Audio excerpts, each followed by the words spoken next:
Baik, assalamualaikum warahmatullahi wabarakatuh. Selamat sore Bapak Ibu semuanya. Yang kami hormati Kepala KPPN Bukit Tinggi, para pejabat pengawas, pejabat fungsional, dan seluruh keluarga besar KPPN Bukit Tinggi yang saya sayangi. Sesuai dengan undangan kita pada sore hari ini Bapak Ibu, ada agenda terkait dengan internalisasi audit internal untuk ISO SMAP 37001 tahun 2016. Kami akan share screen untuk bahan tayangnya Bapak Ibu. Sebelumnya perlu kami sampaikan bahwa perbedaan antara ISO SPEP dengan ISO SMM ini adalah seperti yang sudah kita sampaikan sebelumnya juga, bahwa, ketika kita mengimplementasikan SMM ISO, Bapak Ibu, kita ini fokus kepada sistem manajemen mutu yang artinya fokus pada pelayanan kita terhadap eksternal. Nah, sekarang untuk ISO SMAP yaitu sistem manajemen anti penyuapan ini Bapak Ibu, yang kita fokuskan adalah bagaimana di lingkungan kerja kita ini, kita mengimplementasikan integritas begitu untuk pelayanan yang tadi sudah kita perhatikan SMM ISO, lebih dalam lagi kita juga turut memperhatikan bahwa pelayanan kita ini bebas dari gratifikasi dan korupsi. Ini untuk internal audit, ISO yang 9001/2015 ini adalah SMM ISO yang sudah kita implementasikan tahun lalu Bapak Ibu. Kemudian untuk ISO 37001/2016, ini singkatannya adalah ISO SMAP. SMAP itu singkatan dari Sistem Manajemen Anti Penyuapan. Kami harapkan Bapak Ibu sudah mulai familiar dengan ISO SMAP 37001/2016 ini. Untuk audit, Bapak Ibu, atau yang lebih kita kenal sebagai pengujian kepatuhan, ini sebenarnya untuk audit ada 2 jenis, yang pertama adalah internal audit, yang kedua adalah eksternal audit. Untuk pengujian kepatuhan yang selama ini kita lakukan dan akan kembali kita lakukan di periode ini Bapak Ibu, adalah audit yang dilakukan oleh pihak atau lini pertama, di mana audit organisasi, mohon maaf maksudnya di mana organisasi itu mengaudit sistem manajemennya sendiri. Nah lanjut Bapak Ibu, prinsip-prinsip audit pada sistem manajemen. Yang pertama adalah integritas, kemudian penyampaian yang benar, bertindak secara profesional, kerahasiaan, maksudnya adalah ketika seorang auditor mengaudit, itu seluruh data yang didapatkan itu tidak boleh dibocorkan kepada pihak lain, kecuali atas persetujuan dari auditi. Kemudian independensi, yang mana artinya auditor ini tidak boleh dipengaruhi oleh pihak lain, walaupun audit internal ini dilakukan oleh sesama rekan kerja kita juga sendiri. Kemudian pendekatan berbasis bukti, yang artinya adalah ketika kita melakukan audit terhadap sebuah sistem, Bapak Ibu, ketika kita dapatkan hasil apakah dia sudah sesuai atau belum sesuai, ini harus ada lampirannya. Kenapa kita mengambil kesimpulan bahwa sistem ini sesuai, atau sebaliknya kenapa kita mengambil kesimpulan bahwa sistem ini belum sesuai. Kemudian yang terakhir adalah pendekatan berbasis risiko. Untuk audit pada ISO SMAP 37001/2016 Bapak Ibu, ini ditekankan pada pendekatan berbasis risiko ini. Kenapa? Karena penyuapan merupakan salah satu risiko dalam sistem manajemen pelayanan kita di KPPN. Nah, jadi bisa dikatakan juga Bapak Ibu bahwa untuk pengujian kepatuhan dalam ISO SMAP ini, kita lebih fokus kepada SOP atau sistem kita yang ada risiko penyuapan di dalamnya. Hmm. Mmm. Nah, ini mungkin yang perlu menjadi catatan bagi kita semua Bapak Ibu, kenapa audit internal ini tidak memberikan manfaat kepada organisasi? Secara garis besar, mungkin bisa kita ambil kesimpulan bahwa audit internal ini tidak akan memberikan manfaat jika dia dilaksanakan dengan, tidak tepat tidak tepat sasaran gitu Bapak Ibu. Salah satunya adalah hasil audit bukan berdasarkan investigasi yang menyeluruh. Mungkin pada periode sebelumnya ketika kita melakukan pengujian silang antar seksi Bapak Ibu, eee, ada keluhan bahwa terlalu banyak yang akan diperiksa dalam jangka waktu yang sangat singkat, sehingga investigasi atau pemeriksaan yang kita lakukan ini tidak dapat dilakukan secara menyeluruh. Kemudian yang kedua, tindakan perbaikan tidak dipahami sebagai kegiatan untuk mencegah jangan berulang. Nah ini sudah, terjadi kami jadikan catatan Bapak Ibu, bahwa dalam beberapa tahun belakangan ini, setiap kali kita melakukan pengujian kepatuhan, ini tidak ada tindakan perbaikan. Ini bisa berarti 2 hal Bapak Ibu. Yang pertama, sistem manajemen kita sudah dilaksanakan sesuai dengan peraturan dan pedoman yang ada, atau yang kedua, bahwa pengujian kepatuhan ini tidak dilandasi dengan keinginan untuk mencegah agar pelanggaran ini berulang, gitu.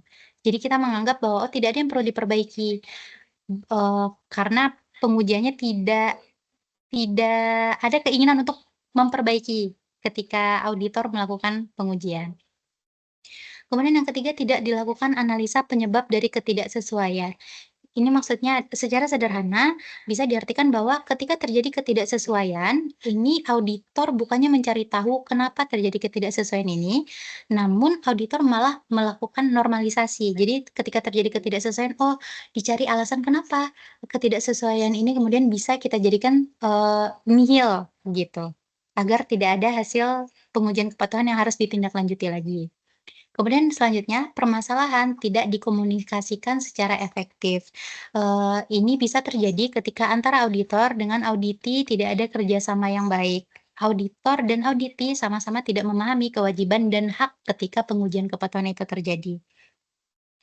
Kemudian, berikutnya, mungkin selaras dengan yang sebelumnya bahwa belum dipahaminya peranan dalam proses audit.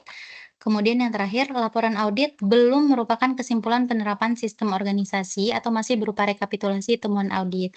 Perlu kami sampaikan bahwa Bapak Ibu, bahwa dalam pengujian kepatuhan ini, kita tidak hanya berhenti pada checklist-checklist kertas kerja. Jadi kami di, bagian di kepatuhan internal, ini masih memiliki kewajiban untuk mengkompilasi dan kemudian menarik kesimpulan Bapak Ibu, apakah, sistem organisasi ini telah diterapkan secara efektif atau apakah ada perbaikan yang perlu dilakukan. Nah, kami harapkan dengan adanya upgrade kita dari SMM ISO ke ISO SMAP, semoga pengujian kepatuhan yang kita laksanakan di periode ini bisa memberikan manfaat lebih bagi organisasi.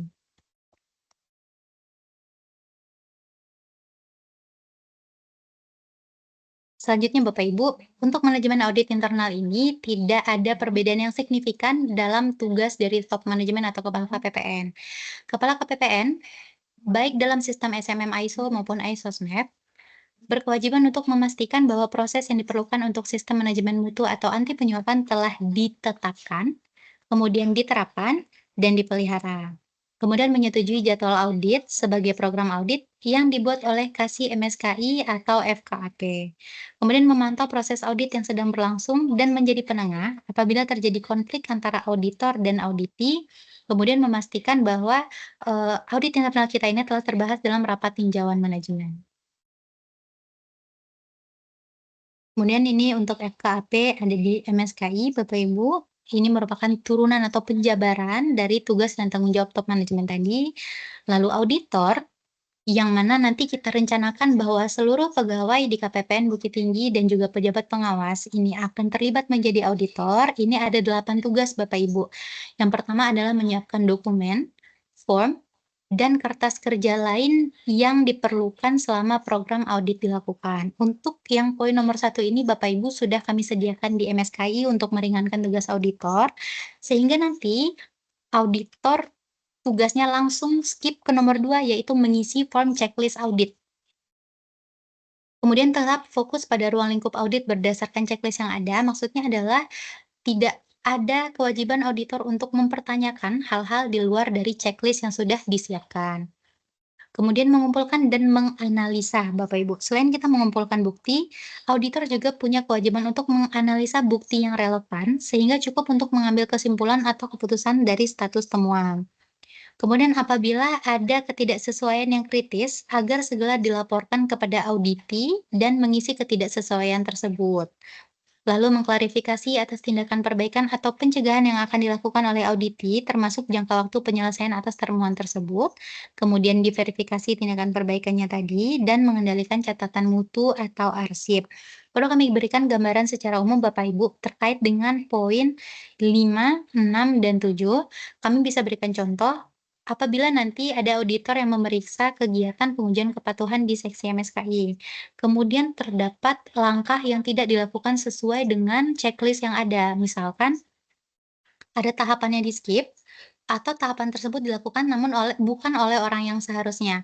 Auditor memiliki kewajiban untuk menyampaikan kepada auditi, dalam hal ini pelaksana di bidang kepatuhan internal, bahwa harus ada perbaikan dalam hal, sistem yang ter-skip atau terlaksana tidak, sesuai dengan yang seharusnya.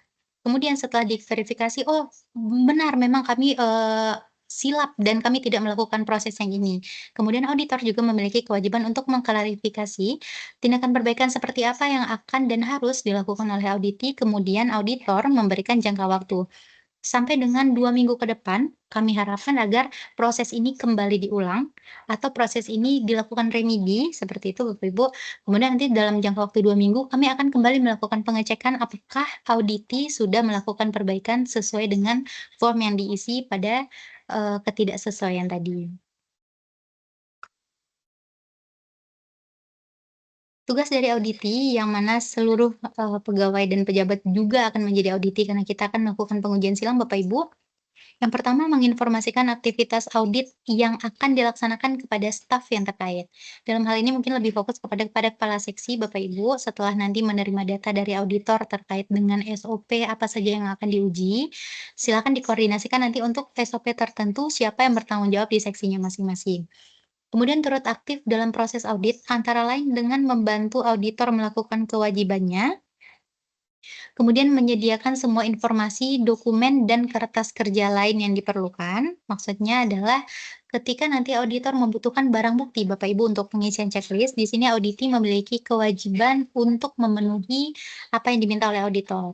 Kemudian merencanakan dan melakukan tindakan perbaikan yang diperlukan tanpa penundaan, maksudnya dalam kesempatan pertama sesuai dengan hasil audit yang dituangkan dalam program kerja pengujian kepatuhan atau kertas checklist tadi. Dalam perencanaan audit, Bapak Ibu, penunjukan koordinator audit internal dan tim auditor ini sudah kita lakukan, dalam surat keputusan Kepala KPPN Bukit Tinggi mengenai tim ISOSMEP 37.001/2016. Kemudian menyusun jadwal pengujian kepatuhan tahunan yang insya Allah akan kita buatkan dalam minggu ini Bapak Ibu, dan membuat surat tugas berdasarkan dengan jadwal pengujian kepatuhan tahunan dalam bulan Juli ini. Selanjutnya, kami akan mengkonfirmasi jadwal antara auditor dan auditi, Bapak Ibu. Seperti biasa, mungkin kita akan memberikan spare waktu yang cukup panjang agar nanti auditor dan auditi bisa, janjian, kita akan melakukan audit pada tanggal sekian untuk, sistem mutu yang ini, gitu. Kemudian, menyiapkan dokumen ini sudah kita bantu dari MSKI, memberikan pengarahan kepada tim audit, terutama bila ada hal khusus yang harus dilihat, ini sedang kita lakukan sekarang, Bapak Ibu.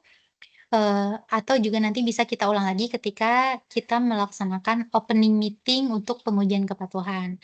Kemudian nanti auditor mempelajari dokumen auditi. Ini adalah contoh dokumen yang nanti kita akan siapkan, Bapak Ibu, kalau sudah, jadi dokumennya akan kita sampaikan kepada seluruh pegawai. Syarat dari internal auditor atau, pihak yang akan melakukan pengujian nanti adalah yang pertama independen, harus menghindari tekanan, bias, dan juga konflik kepentingan. Auditor dan auditi sebaiknya beda organisasi atau bagian. Ini adalah salah satu alasan Bapak Ibu mengapa kita selalu pengujian kepatuhan secara silang. Jika organisasi atau bagiannya sama, auditor tidak bertanggung jawab terhadap aktivitas yang akan diaudit. Nah, ini terjadi apabila ada keterbatasan SDM Bapak Ibu. Jadi, seseorang harus memeriksa bidangnya sendiri, namun ketika dia melakukan, pengujian tersebut, auditor ini tidak boleh bertanggung jawab maksudnya terhadap aktivitas yang akan diaudit. Misal, ketika saya harus menguji di seksi MSKI, berarti yang bisa saya uji adalah hal-hal yang menjadi tanggung jawab dari Bu Juriah dan begitu juga sebaliknya. Kemudian internal auditor harus bersikap profesional dan memiliki pengetahuan dan keterampilan. Kriteria internal auditor yaitu kompeten di aktivitas yang diaudit, kemudian menguasai standar atau kriteria yang digunakan, mampu menentukan kesesuaian atau ketidaksesuaian, memiliki kualifikasi dan pengalaman yang diperlukan, serta memiliki wawasan yang luas dan cukup terbuka serta objektif. Untuk checklist audit atau program kerja pengujian kepatuhan Bapak Ibu, ini akan kami siapkan dokumennya mungkin bisa kita skip saja. Nah, untuk pelaksanaan auditnya nanti adalah opening meeting, lalu pelaksanaan audit dan closing meeting untuk jadwal akan kita sampaikan menyusul. Mmm, ini nanti akan kita siapkan di seksi MSKI, Bapak Ibu, hukum tindakan kebaikan. Tanggung jawab auditor selama proses audit diantaranya adalah memenuhi persyaratan audit yang tadi sudah disampaikan, kemudian mematuhi rencana audit dan prosedur, selalu dalam ruang lingkup audit, mengkomunikasikan dan mengklarifikasikan persyaratan audit, kemudian merencanakan dan melaksanakan tugas individu secara efektif, mengumpulkan dan menganalisa bukti audit, melaporkan observasi, verifikasi tindakan perbaikan, bekerja sama dan mendukung ketua tim, menyimpan dan memelihara rekaman dan dokumentasi. Ini kami juga tekankan Bapak Ibu agar nanti ketika melakukan pengujian, kami harapkan ada dokumentasi baik berupa rekaman maupun foto antara auditor dan auditi ketika dilakukan pemeriksaan atau pengujian. Kemudian menjaga kerahasiaan dan berlaku dalam batas etika.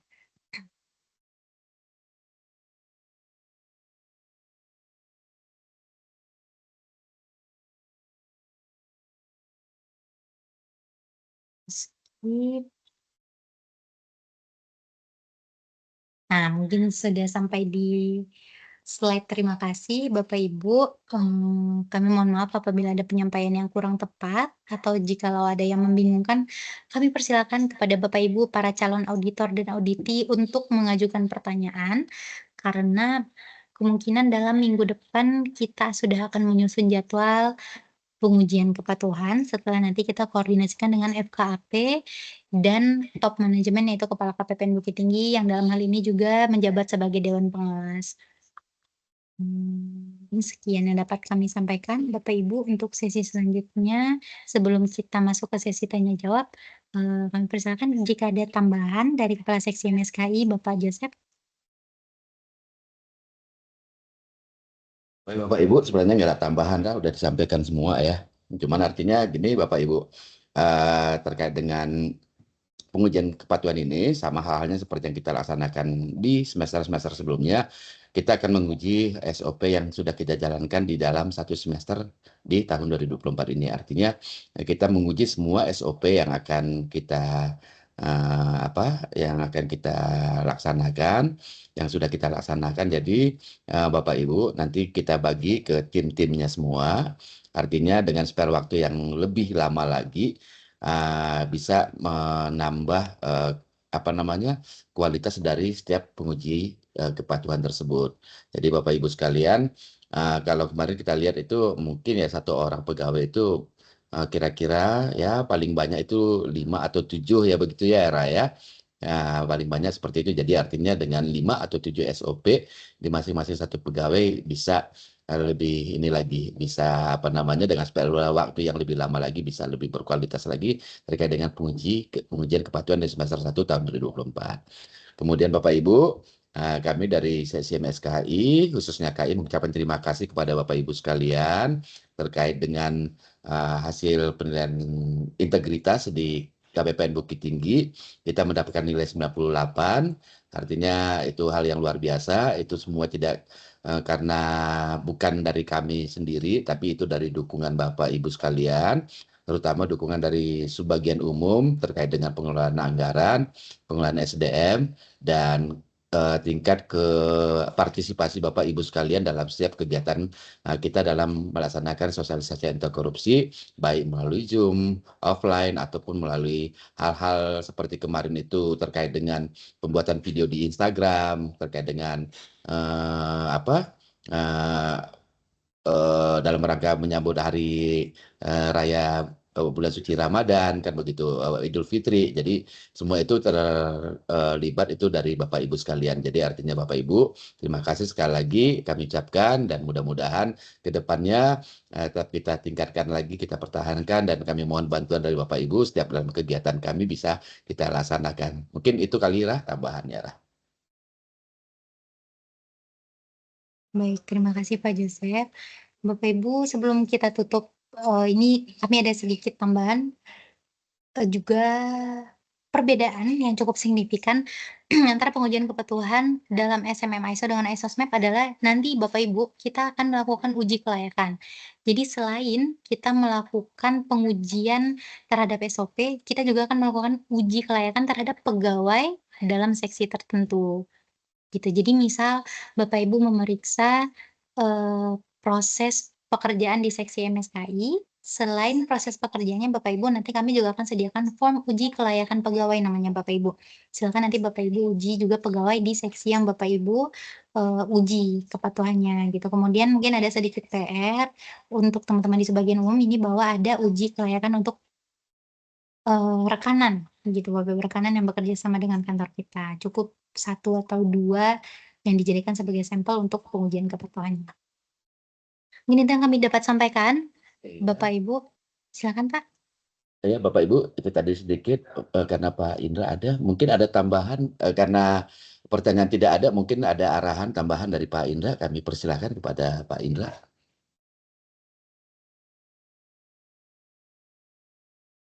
Ya, terima kasih. Assalamualaikum warahmatullahi wabarakatuh. Saya dengar ya, suara saya ya Pak. Jadi Aman, begini, Pak. tadi sudah disampaikan ya, sebetulnya secara konsep sudah disampaikan Khaira tadi semuanya. Namun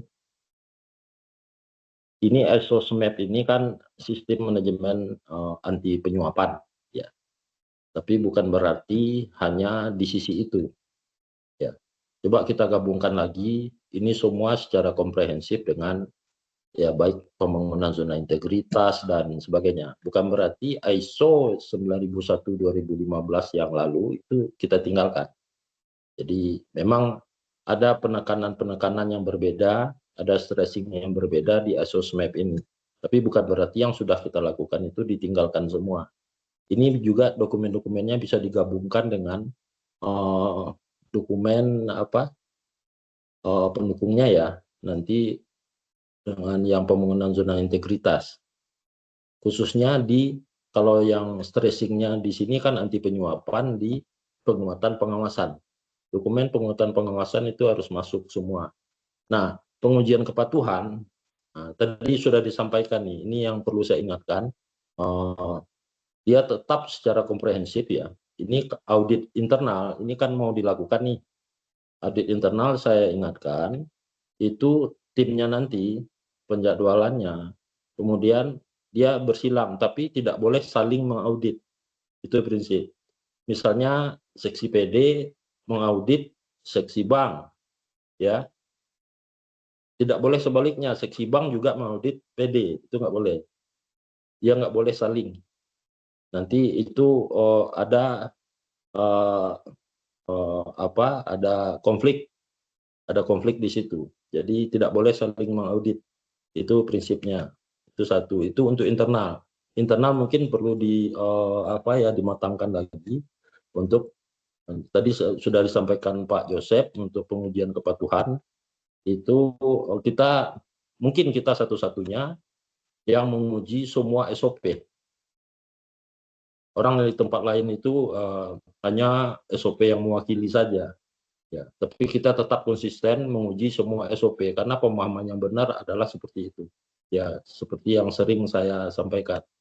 Nah, mungkin kalau ada pun yang KPPN lain yang melakukan pengujian semua SOP, itu adalah KPPN Pekanbaru bekas saya. Jadi, tapi nggak tahu saya lagi sekarang apakah mereka masih konsisten melakukan itu. Nah, kalau di kita jalan terus nih, saya akan menerima setelah selesai satu periode tertentu, kita baru melakukan pengujian kepatuhan. Nah, tadi sudah disampaikan Khaira ini yang perlu saya ingatkan. Karena semua akan, ketika kita memasuki audit eksternal, itu semua juga diuji. Ya, walaupun stressingnya di anti penyuapan. Ya, misalnya di layanan. Dia yang agak fokus itu di layanan. Di pengujian layanan. Karena anti penyuapan ini orang lebih berpikirnya ke eksternal, ke pihak eksternal. Di layanan ada nggak poin-poin yang mengakibatkan ini potensi penyuapan di situ. Saya rasa kalau di kita hal-hal begitu udah selesai lah, ya. Tapi bukan berarti kinerja layannya tidak dilihatnya. Hati-hati, jangan sampai ada pengaduan. Ini perlu saya ingatkan, jangan sampai ketika audit eksternal nanti ada pengaduan dalam layanan. Ini yang paling penting nih. Ya, jangan sampai ada pengaduan karena kita ada janji layanan di situ. Ya, cepat, tepat, ya transparan gitu. Ya cepat. Benar nggak cepat kita merespon layanan? Nah, ini perlu saya ingatkan, yang paling di depan sekarang kan MSKI sama PTPN nih, Mas David, ya kan? Jangan sampai ada pengaduan. Jangan sampai ada satuan kerja yang nanti ketika di survei dan sebagainya itu ada pengaduan. Kita nggak tahu bagaimana eksternal ini kadang tiba-tiba menginginkan sesuatu. Kalau audit eksternal karena ini kan konsultan biasanya, ya. Jadi ya kadang-kadang ada permintaan, ya, ada pengujian dan kinerjanya itu ada lebih dalam lagi. Memang di Asosmap ini yang dalam pengujian kepatuhan tidak hanya berjalan SOP dari A sampai Z sesuai dengan SOP tersebut, tapi ada uji kelayakan. Tadi kan sudah disampaikan Khaira tadi itu bedanya. Dia lebih dalam. Layak nggak kita? Misalnya seksi bank, layak nggak dia dalam layanan yang dia lakukan? Semua kita ini ada layanannya, karena kan survei yang disurvei kan semua seksi ini. Kalau survei layanan semua seksi ada di situ. Jadi layak nggak dia melaksanakan SOP ini? Dia punya kompetensi nggak? Kompetensi yang memadai nggak untuk melaksanakan SOP ini? Jadi ada semacam uji kelayakan, baik dari sistemnya, baik dari orangnya, itu akan diuji kelayakannya. Apalagi yang di front ya PTPN nih, Mas David sama Mbak Juju, ya ini yang suka ke depan, tapi tidak tertutup kemungkinan yang tenaga pelayan kita ini tidak hanya David sama Mbak Juju. Seksi bank juga melayani langsung tamu-tamunya. Seksi PD juga kadang untuk SKPP dan sebagainya boleh langsung, karena sistem pelayanan kita bukan seperti yang lalu lagi. Siapa yang dibutuhkan sesuai kompetensinya, dialah yang maju ke depan, ya ke front office itu. Walaupun yang duduk di meja di front di customer service itu hanya Mas David sendiri nih yang mendiami tempat itu dari 3 meja yang sudah kita sediakan di depan. Tapi sebetulnya semuanya bisa ke depan, maju ke situ, ya sesuai dengan kompetensinya. Nah, kelayakannya ini bisa diuji. Kalau sempat ada pengaduan, misalnya ada respon yang lambat, ya ini masuk dalam uji kelayakan. Kalau sampai ada ini akan bermasalah di dalam audit eksternal nanti. Jadi ini kita harus respon cepat nih. Jadi dalam layanan itu yang paling itu cepat, tepat, dan transparan, biaya 0 kan gitu ya. Memang penekanannya di biaya 0 itu kalau Asosmap. Tapi bukan berarti yang lain-lain itu ditinggalkan. Tidak akan dinilai, tetap. Karena saya yakin kalau biaya 0 itu sudah pasti kita sudah selesai. Kalau perbendaharaan sudah selesai dengan hal seperti itu. Cuman yang tinggal mereka tentu akan tetap akan kembali lagi ke yang lalu-lalu. Jadi kalau audit eksternal itu, kalau untuk mengaudit KPPN, kalau untuk penyuapan, sudahlah, kita sudah, dan saya juga sudah sangat yakin kita sudah jauh dari itu. Otomatis tim audit ini akan menilai yang lain, kembali lagi ke yang sudah-sudah. Ya, dia akan menguji itu. Dia akan mengaudit, melihat kinerja layanan. Ini yang paling sering itu kinerja layanan. Yang jadi fokus ya dalam ini juga dalam pembangunan zona integritas kan juga kinerja layanan yang paling dilihat. Ya, kalau akuntabilitas dia hanya melihat dashboard saja, dashboard capaian kinerja dan sebagainya. Ya, tapi yang kinerja layanan itu yang paling dilihat. Apalagi ISOSMAP. ISOSMAP ini memang lebih banyak fokus di layanan dia, karena layanan eksternal. Dia lebih banyak melihat di situ. Kalau kemudian penyuapan internal, kita juga nggak usah khawatir, saya juga nggak khawatir. Karena kita sudah pasti jauh dari hal-hal tersebut, penyuapan internal, apalagi kita nggak ada yang seperti itu. Jadi makanya saya ingatkan, tolong kinerja yang sudah itu tetap dijaga. Dan kalau ada yang kurang, ya seperti yang saya sampaikan tadi, di layanan ini sangat dijaga semua. Dan nanti perlu kita sampaikan juga ya, pesan-pesan ini dalam kinerja layanan, tidak hanya semua pegawai ini yang terlibat, semuanya juga dengan teman-teman PPNPN. Karena mulai tamu itu masuk dari depan, ya dari pagar, itu sudah terjadi layanan. Nah, karena di situ salah-salah juga ada potensi penyuapan. Nah, jadi kalau audit eksternal dia kemana-mana itu nanti, ya. Nah, bagaimana pola-pola di depan, teman-teman PPNPN yang ada di depan, satpam dan sebagainya, ini juga harus paham, harus kita sampaikan juga nanti ya, dalam internalisasi kepada semua PPNPN. Jadi tidak hanya pegawai dalam hal ini. Total semua yang ada di dalam organisasi tersebut, dalam hal ini KPPN Bukit Tinggi ini harus sama, ya harus memahami ya setidaknya substansi inti daripada ISOSMAP ini. Ya mungkin kalau untuk teman-teman PPNPN tidak terlalu dalam, setidaknya dari sisi layanan ya biasanya dari sisi layanan dia yang terdepan, ya PPNPN yang terdepan seperti Nanda, Rio dan sebagainya, itu perlu kita ingatkan ya. Mas Hamid juga ya yang sekarang terakhir ini jarang pakai seragam karena harus menyelesaikan tugas lain ya, hampir tidak pernah pakai seragam kantor sekarang, tapi mereka perlu kita ingatkan. Jadi stressing saya di layanan, tolong janji layanan kita itu dipenuhi semua ya, jangan sampai lambat ya, kita lambat kemudian cepat tepat terus tepat, dan kita resolutif ya, tidak hanya menegur, tidak hanya ini, kita harus menjadi pelayan yang solutif ya, tidak cukup hanya senyum salam sapa, tidak cukup itu, tapi apa yang dibutuhkan oleh customer yang kita layani itu pastikan itu terpenuhi ya.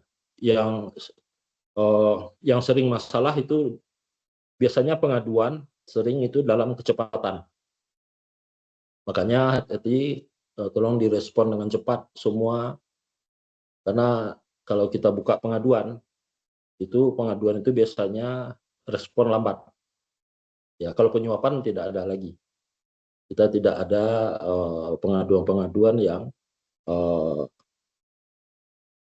kita berbiaya atau terjadi penyuapan, itu tidak ada. Potensi itu juga saya lihat juga sudah kita tutup celahnya semua. Tapi respon lambat itu biasanya ada. Nah, saya ingin memastikan tidak ada pengaduan tersebut ya. Walaupun sebelum ini ada yang pengaduan seperti itu untuk Bukit Tinggi sendiri ya, ada. Misalnya respon ya ketika jam layanan tenaga pelayan tidak ada di tempat ya. Kemudian ketika secara elektronik ya, di WA di ini tidak direspon langsung, tidak respon dengan cepat. Boleh kita bekerja di mana saja, silakan, cuman tolong direspon dengan cepat ya, karena ini penting dan ini sudah ada pengaduannya di kita, makanya saya warning ini ya, sudah ada loh Satker yang mengadukan hal seperti ini ke kita karena responnya ada yang telat di kita. Tolong dikoreksi saja masing-masing terkait kinerja layanan ini.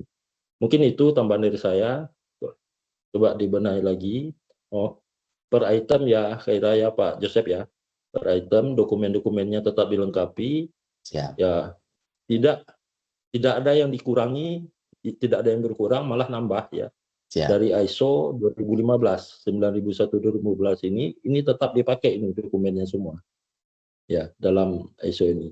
Dan untuk disegerakan saja untuk yang penyusunan tim audit internalnya ya, untuk pengujian internalnya. Baik, Pak. Segera dijadwalkan, kemudian apa saja yang akan diuji sesuai dengan auditinya. Auditinya ini seksi mana nih yang kita uji ya, itu disiapkan. Yang pasti tidak boleh saling audit. Ya, maksudnya PD mau audit bank, bank juga mau audit PD, itu nggak boleh. Kalau PD mengaudit bank, banknya mengaudit misalnya Pera, Pera mengaudit PD, itu boleh. Jadi kayak gitu. Harus nggak boleh saling, karena di situ akan terjadi konflik nantinya. Mungkin itu ya, silakan semua tim bergerak dan setiap seksi tolong tetap ada PSI-nya untuk dokumen, untuk kelengkapan dokumen ini tetap yang dilihat pertama nanti kan dokumen. Setiap seksi ada satu yang untuk mendukung dokumentasi berbagai kegiatan, berbagai hal yang dibutuhkan dalam dokumentasi berbagai kegiatan kita di dalam pelaksanaan tugas. Mungkin itu dari saya. Silakan dilanjutkan Pak Joseph, Khaira. Mudah-mudahan saya yakin ini nggak sulit bagi KPPN Bukit Tinggi untuk masuk ke SOSMAP ini. Karena saya sudah pernah mengikuti ini karena dulu yang mengikuti SOSMAP ini kan diprioritaskan yang sudah WBBM. Ya, waktu saya sebelum ini kan KPPN Pekanbaru sudah mengikuti SOSMAP ini. Saya masih terlibat di situ dan saya masih tergabung di grup SOSMAP. Ya, masih ada, saya belum keluar dari situ tuh, saya masih ngikutin. Mungkin itu silakan dilanjutkan. Terima kasih perhatian semuanya. Assalamualaikum warahmatullahi wabarakatuh. Waalaikumsalam. Terima kasih kepada Pak Indra sudah memberikan arahan terkait dengan pelaksanaan pengujian kepatuhan dan terkait dengan hal-hal di luar memang harus yang menjadi tanggung jawab kita sesuai dengan janji layanan kita. Mungkin itu lanjut ke Khaira, kami persilahkan. Terima kasih atas arahan dan tambahannya dari Pak Indra dan Pak Joseph. Bapak Ibu kami persilakan lagi jika ada yang ingin ditanyakan atau didiskusikan lebih lanjut Bapak Ibu. Jika tidak ada, nggak ada ya sepertinya Bapak Ibu ya. Kami ucapkan terima kasih banyak, mungkin karena sudah lewat jam kerja juga. Kami mohon maaf apabila ada kekurangan selama kegiatan ini berlangsung Bapak Ibu. Semoga kegiatan kita dihitung sebagai amal ibadah dan selalu diberi kesehatan dan kebahagiaan dalam menjalankan tugas. Terima kasih sekali lagi kami ucapkan Bapak Ibu. Kami izin akhiri kegiatan kita di sore hari ini. Selamat kembali ke kediaman masing-masing. Semoga selamat. Assalamualaikum warahmatullahi wabarakatuh.